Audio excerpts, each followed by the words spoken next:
everyone, how to extend Wi-Fi with TP-Link router। আপনি আপনার ওয়াইফাইটাকে কিভাবে এক্সটেন্ড করতে পারেন, সেটা TP-Link রাউটারই হইতে হবে এমন না, আপনি যে কোনো রাউটার দিয়ে করতে পারেন।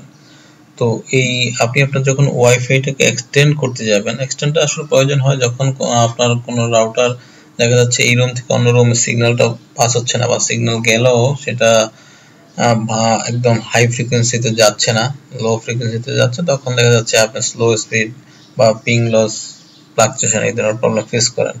তো আপনি যখনই কোনো রাউটার অর্থাৎ রাউটার থেকে আপনার আরেকটা রাউটারের মাধ্যমে আপনি আপনার ওয়াইফাইটাকে এক্সটেন্ড করতে যাবেন, সেটাকে দুইটা ভাগে ভাগ করা যায়। একটা হচ্ছে ল্যান কেবল দিয়ে এক্সটেন্ড করা, আর একটা হচ্ছে ওয়াইফাই থ্রুতে এক্সটেন্ড করা। এখন এই এক্সটেন্ড করতে গেলে আপনাকে কিছু বিষয় জানতে হবে, সেটা হচ্ছে access point, WDS bridging, wifi extender এবং ওয়াইফাই মেশ রাউটার, এই বিষয়গুলো আপনাকে জানতে হবে। তো প্রথমেই আমরা দেখব, যদি আমরা কেবল দিয়ে এক্সটেন্ড করতে যাই তাহলে কিভাবে করতে হবে, এবং কেবল দিয়ে এক্সটেন্ড করাটা মোটামুটি একদম ইজি একটা বিষয়, সেটা আমরা মোটামুটি সবাই জানি।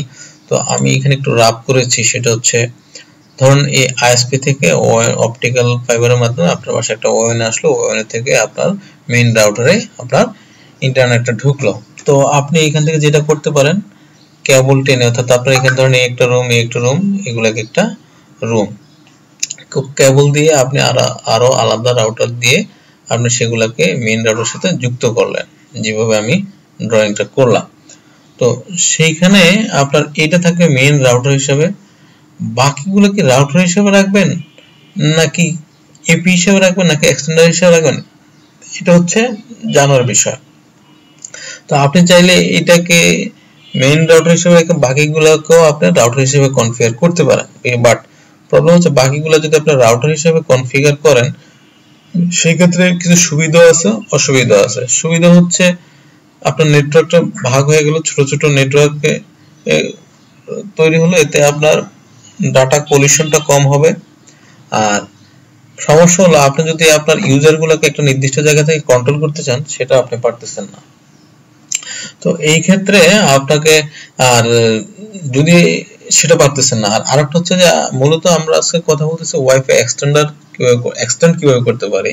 তো ধরুন আপনার বাসায় একটা নতুন রাউটার নিলেন, পুরনো একটা রাউটার আছে, আপনি যাচ্ছেন যে সেই রাউটারটাকে আপনি এক্সটেন্ডার হিসেবে কনফিগার করতেন, সেক্ষেত্রে আপনি এইভাবে কেবল টেনে এই রাউটারটাকে অ্যাক্সেস পয়েন্ট মোড হিসেবে কনফিগার করতে পারেন, দেন আপনি অটোমেটিক ইন্টারনেট পেয়ে যাচ্ছেন।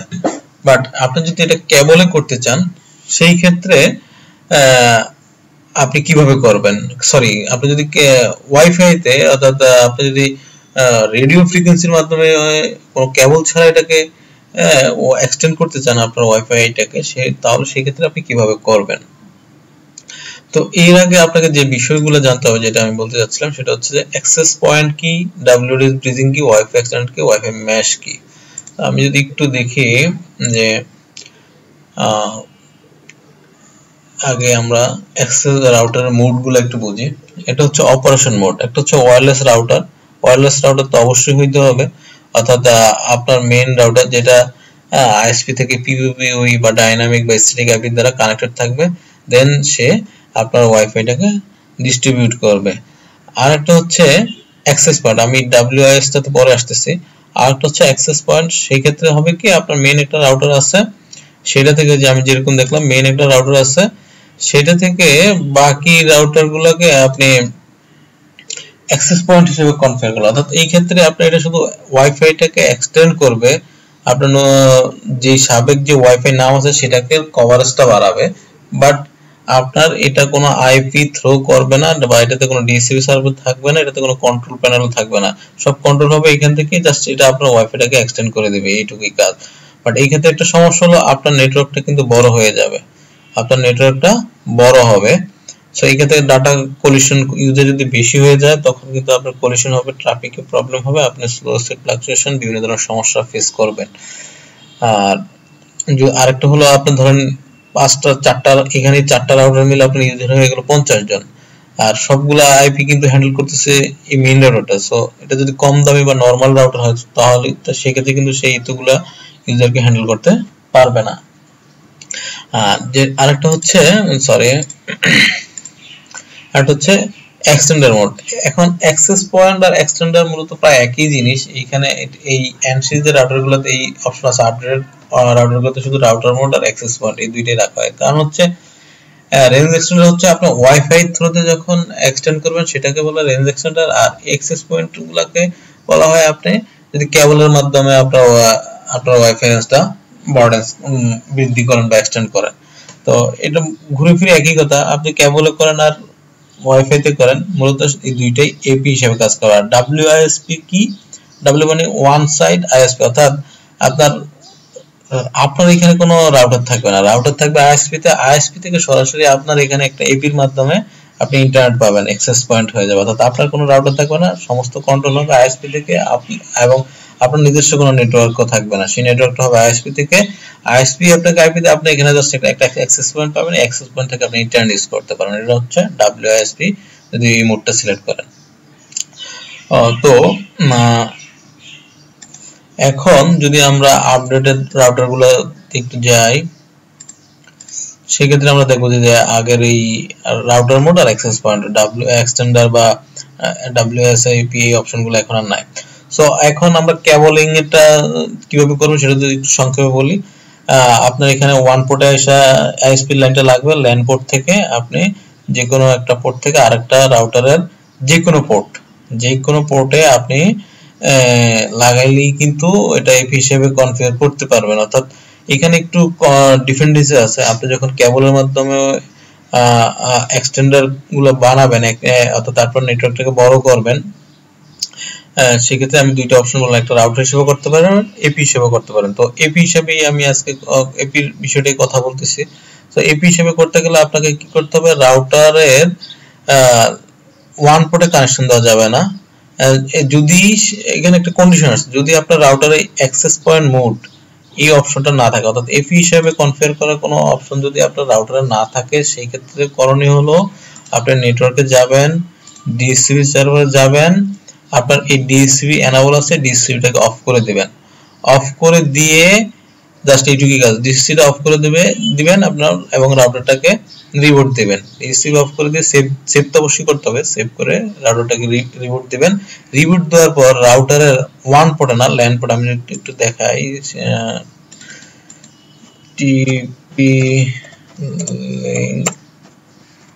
রাউটার ব্যাকসাইড,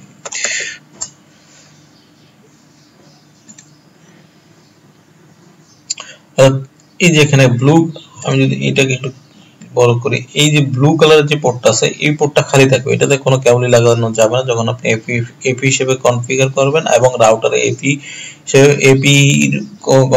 হিসেবে কনফিগার করার কোনো মোড অপশন থাকবে না। অর্থাৎ আমি যেটা বলতে চাচ্ছি, আপনার রাউটারে যখন অ্যাক্সেস পয়েন্ট হিসেবে কনফিগার করার অপশনটা থাকবে না, অ্যাক্সেস পয়েন্ট হিসেবে অপারেশন মোডে যখন এপি হিসেবে অপারেশন মোড চেঞ্জ করার কোনো অপশন থাকবে না, সেই রাউটারগুলোকে আপনি এপি বানাতে পারবেন। সেই ক্ষেত্রে করণীয় হচ্ছে আমি যেটা বললাম, ডিএসসিবি তে গিয়ে আপনার নেটওয়ার্ক থেকে ডিএসসিবি তে গিয়ে আপনি ডিএসসিবি থেকে অফ করে দিবেন, অফ করে সেভ দিবেন। সেভ করার পর আপনি এখানে এসে এই কেবলে আপনার মেইন রাউটার থেকে যে কেবলটা আসবে সেটা এই পোর্টে না লাগিয়ে এখানকার যে কোনো একটা পোর্টে লাগিয়ে দেবেন, তাহলে বাকি পোর্টগুলোকে আপনি ল্যান নেটওয়ার্ক হিসেবে ইউজ করতে পারবেন, এপি হিসেবে ইউজ করতে পারবেন। আসলে সিনারিওটা কি হচ্ছে, আপনার এখানে তো ওয়ান পোর্ট একটাই থাকবে, সেটা আইএসপি থেকে আসলো, সেটা ব্লক হয়ে গেল। বাকি যে ল্যান পোর্টগুলো আছে এগুলো জাস্ট একটা সিরিজ আকারে, এগুলো সব আপনার ল্যান পোর্ট হিসেবে কনফিগার করতে পারেন বা সুইচ হিসেবে চিন্তা করতে পারেন। তো বাকি সবগুলো হচ্ছে আপনার সুইচের মতো কাজ করবে, অর্থাৎ এগুলো সবগুলো একটা নেটওয়ার্ক কি হবে, সেটা ওয়াইফাই হোক বা কেবলই হোক। সো এটা গেল কেবলে এপি হিসেবে কনফিগার করার উপায়। এখন যদি আপনার রাউটারে অপারেশন মোড এপি থাকে, তাইলে আর আপনার এইখানে নেটওয়ার্কে গিয়ে ডিএসসিবি অফ করার দরকার নাই, আর কিছু করে জাস্ট আপনি এখান থেকে এপি সিলেক্ট করে সেভ দিবেন, বাকিটা আগের মতোই।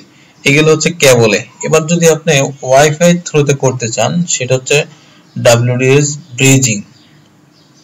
এক এক রাউটারে এক এক জায়গায় থাকে, এইটাতে আছে সিস্টেম থেকে সিস্টেম প্যারামিটারস গেলে আপনি ডাব্লিউডিএস ব্রিজিংটা পাবেন।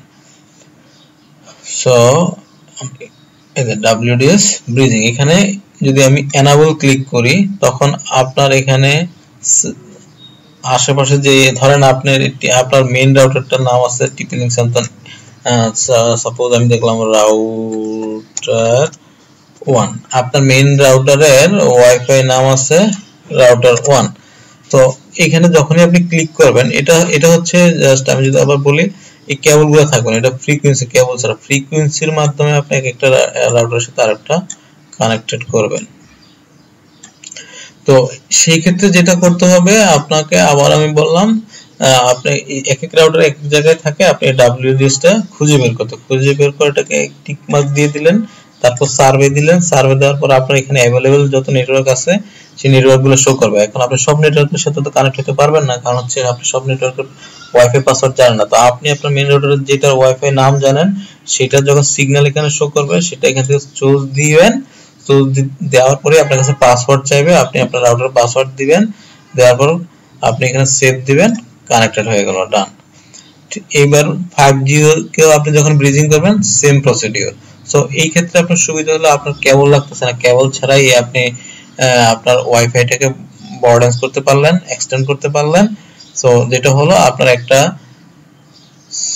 একটা মাত্র এই ওয়াইফাই রাউটারের সিগন্যালটাকে আপনি এই পর্যন্ত নিয়ে আসলেন সেম নামে সেম নেটওয়ার্কে। ওকে, তো এটা হলো ওয়াইফাই ক্ষেত্রে। এবার আমি যদি একটু মডেল চেঞ্জ করি সেই ক্ষেত্রে, যেমন এই রাউটারগুলোতে আপনি কিভাবে এক্সটেন্ড করবেন, সব রাউটারের মডেলগুলোতে থাকে না, শুধু যেগুলোতে থাকে সেগুলোই করা পসিবল।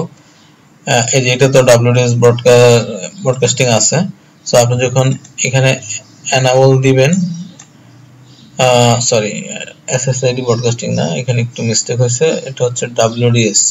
এই রাউটারে আছে কিনা এই মডেলে, আমার একটু সন্দেহ আছে, সম্ভবত এই রাউটারে এই মডেলে WDS সার্ভিসটা নেই। আচ্ছা, তো এইটাতে আবার আপনি যদি 2G তে যান 5G তে যান আপনি নিচে পেয়ে যাবেন WDS এনাবল করে দিলে ঠিক আগের মতো এখানে আপনি স্ক্যান দিবেন, স্ক্যান দিলে আপনার ওয়াইফাই নামগুলো শো করবে যেটার সাথে আপনি কানেক্ট হতে চান, অর্থাৎ আপনার মেইন রাউটার এখানে দিবে, কানেক্ট দিলে আপনার কাছে পাসওয়ার্ড চাইবে, আপনি পাসওয়ার্ড দিবেন, কানেক্ট হয়ে যাবে, দ্যাটস ইট। সো আপনার কি হলো, আপনার পুরো একটা রাউটার থেকে বাকি রাউটারগুলো আপনি ওয়াইফাই মাধ্যমে কানেক্ট করতে পারলেন। সো আমি যদি একটু সংক্ষেপে আবার জিনিসটাকে রিপ্লে করি যে আপনি কিভাবে ওয়াইফাই এর মাধ্যমে আপনি আপনার ওয়াইফাই রাউটারটাকে এক্সটেন্ড করবেন, অর্থাৎ আপনার বাসায় একটা পুরো নতুন রাউটার নিয়েছেন, এখন পুরনো রাউটারটাকে আপনি ওয়াইফাই হিসেবে এক্সটেন্ড করতে চান। সেটার উপায় হচ্ছে দুইটা, একটা হচ্ছে কেবলের মাধ্যমে আর একটা হচ্ছে ওয়াইফাই এর মাধ্যমে। যদি কেবলের মাধ্যমে করতে চান সরাসরি কেবল টেনে নিয়ে রাউটারের ওই রাউটার যদি এপি মোড থাকে তাহলে আর কোনো ঝামেলা নাই, এপি মোড দিয়ে সেভ করে দিবেন, এরপরে রাউটারের ওয়ান পোর্টও কানেকশন করতে পারবেন। আর যদি এপি মোড না থাকে তাহলে আমরা ওই যে নেটওয়ার্ক থেকে গিয়ে ডিএসসিবি তে যাব, ডিএসসিবি তে গিয়ে ডিএসসিবিটাকে অফ করে দেব, নেটওয়ার্কে যাব, ডিএসসিবি তে গিয়ে